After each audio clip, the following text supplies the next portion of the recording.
Salut les gars, ça bouge? À un aéroport de Los Angeles, les hôtesses de l'air Jenny et Paula se préparent pour leur prochain voyage. Le commandant de bord Forrest et son copilote Wilcy discutent avec elles, et ils remarquent qu'ils n'auront pas beaucoup de passagers ce soir à cause des orages. Wilcy prend aussi des médicaments car il ne se sent pas bien. Ensuite, les hôtesses rencontrent les passagers de ce soir. George est un adolescent qui voyage toujours seul et n'aime pas qu'on s'occupe trop de lui. Bev est venue avec son mari, le docteur Kingston, dont la maladie de Parkinson l'empêche de bouger ou de parler.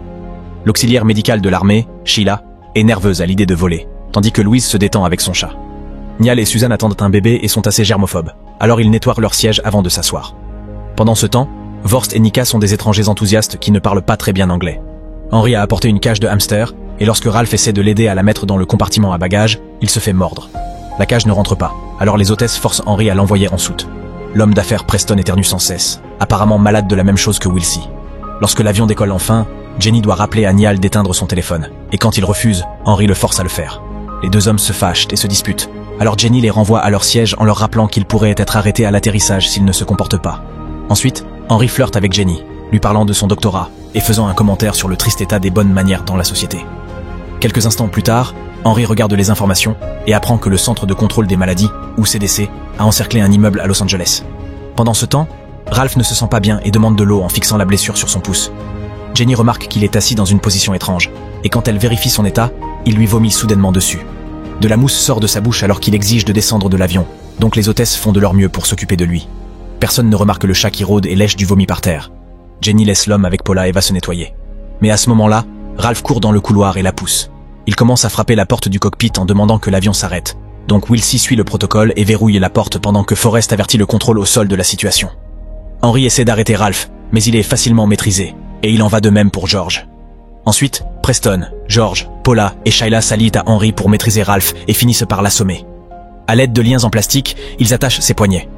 Ensuite, Sheila vérifie que personne n'a été blessé, tandis que Jenny panique en privé, disant à Paula qu'elle a échoué à être utile dans une urgence.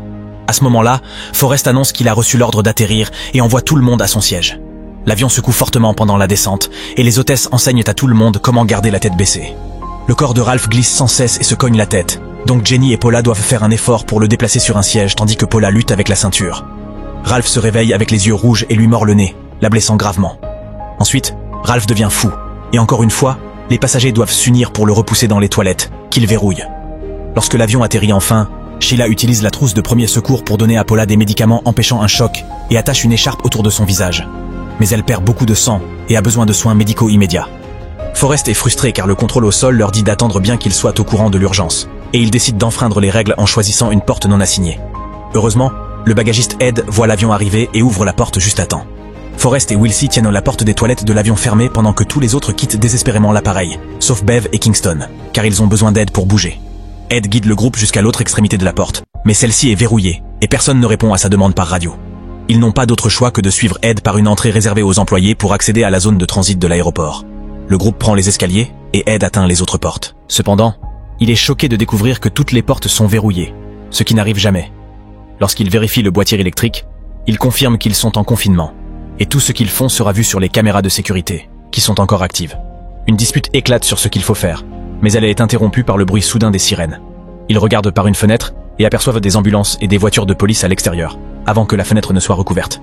Une voix annonce que le groupe a été mis en quarantaine et qu'ils doivent attendre l'arrivée des secours.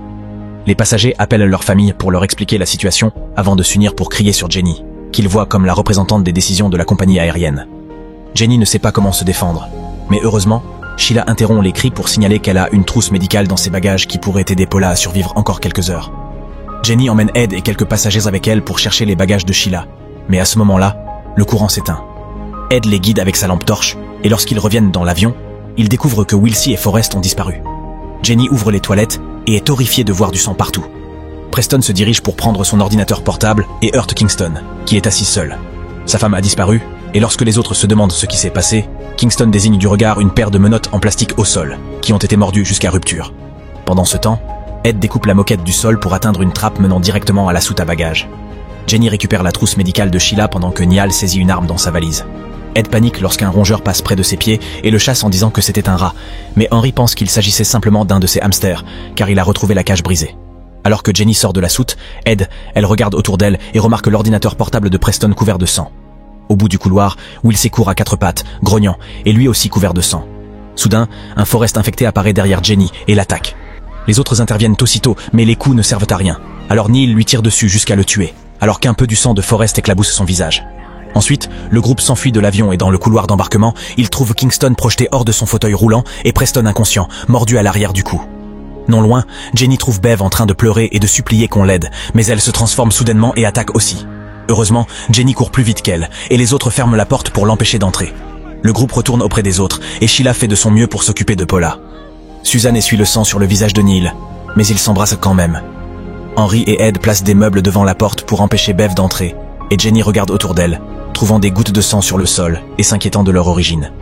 Perdant finalement son sang-froid, Jenny ordonne à tout le monde de se taire et prend le commandement, puisque le capitaine est mort. Sheila explique qu'il ne s'agit d'aucune maladie connue, et Jenny se souvient du bâtiment vu aux informations, qui avait aussi été mis en quarantaine. Kingston remarque un rat aux yeux très rouges non loin, mais il ne peut qu'émettre un faible son, donc personne ne l'entend. Le rat lui tombe sur la tête et parvient à le mordre avant que George ne le repousse.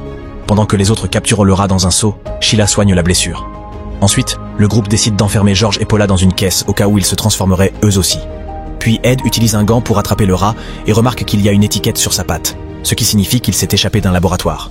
George dit que c'est Henry qui l'a apporté et a menti à propos des hamsters, car il est certain d'avoir vu des longues queues dans la cage plus tôt.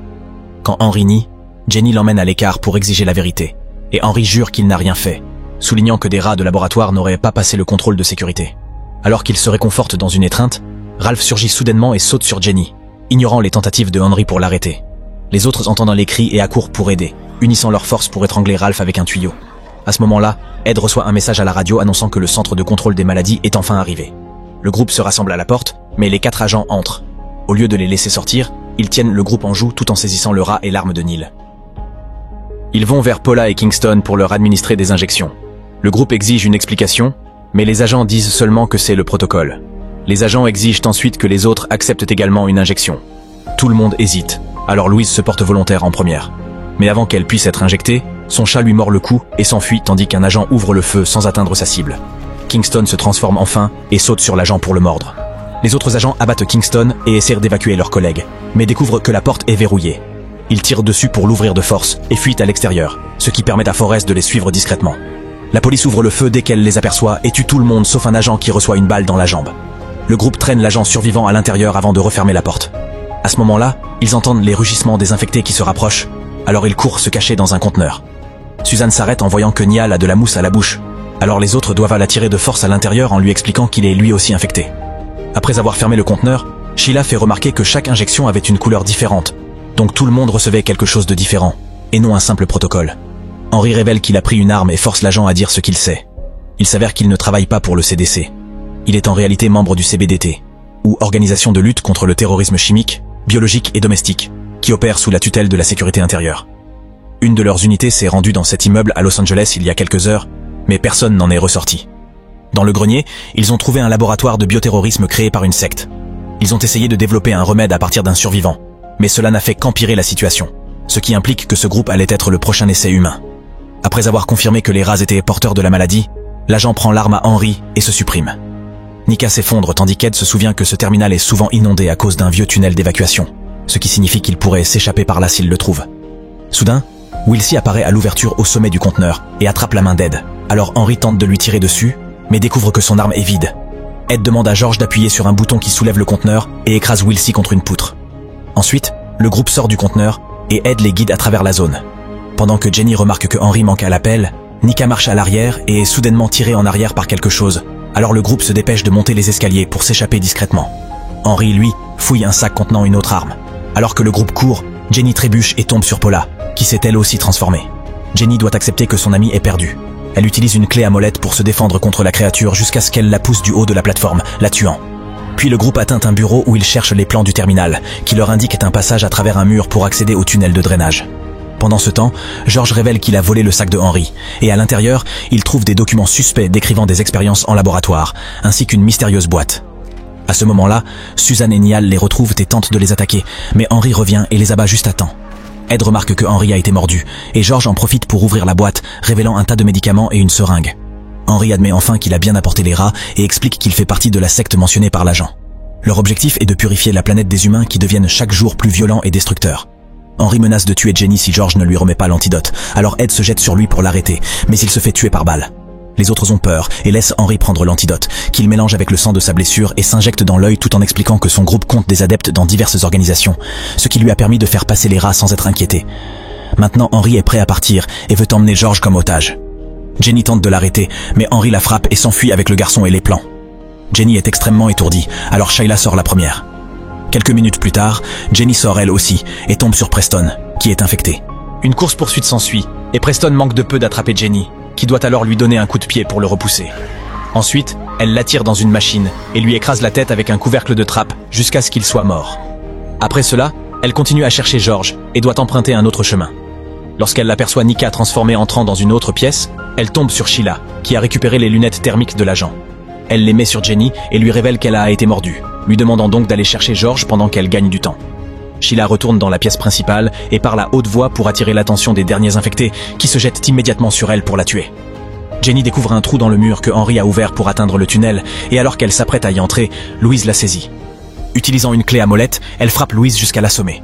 Puis Jenny avance à travers le passage entre les murs, remarquant des gouttes de sang sur le sol. Grâce aux lunettes, elle prend peur en apercevant quelques animaux, mais ce ne sont que des souris et non les rats de laboratoire. En suivant la trace de sang, Jenny trouve les plans dans la chemise de Henry, à côté d'une échelle qui mène au tunnel d'évacuation. Elle regarde en bas et aperçoit George, qui lui explique que l'antidote n'a pas fonctionné et que Henry s'est transformé lui aussi. Ignorant les avertissements de George, Jenny descend et remarque du sang tombant sur ses lunettes. Soudain, Henry apparaît et l'attaque, la forçant à lâcher les lunettes avant de commencer à la projeter dans tous les sens. Alors que Jenny tente de le retenir de son mieux, George met les lunettes, saisit l'arme et tire sur Henry. Maintenant libre, Jenny reprend les lunettes et achève Henry d'un coup de clé à molette sur la tête. À ce moment-là, d'énormes flammes apparaissent dans la trappe, signalant que les équipes à l'extérieur sont en train de brûler le terminal. La sortie est malheureusement bloquée, mais Jenny trouve un tunnel à bagages et enfonce le couvercle. George a trop peur d'y aller, alors Jenny lui donne les lunettes et le laisse passer en premier pour plus de sécurité. Alors qu'ils entendent des explosions à l'extérieur, le duo avance aussi vite que possible. Cependant, Jenny commence bientôt à se fatiguer et se rend compte qu'elle est infectée. George se retourne et la voit en train de vomir, mais refuse de partir sans elle. Jenny accepte de continuer à le suivre, uniquement pour lui. Finalement, il trouve la sortie, bloquée par des barreaux. George parvient simplement à passer entre eux, et lorsqu'il se retourne de nouveau, une Jenny transformée essaie de l'attaquer à travers les barreaux.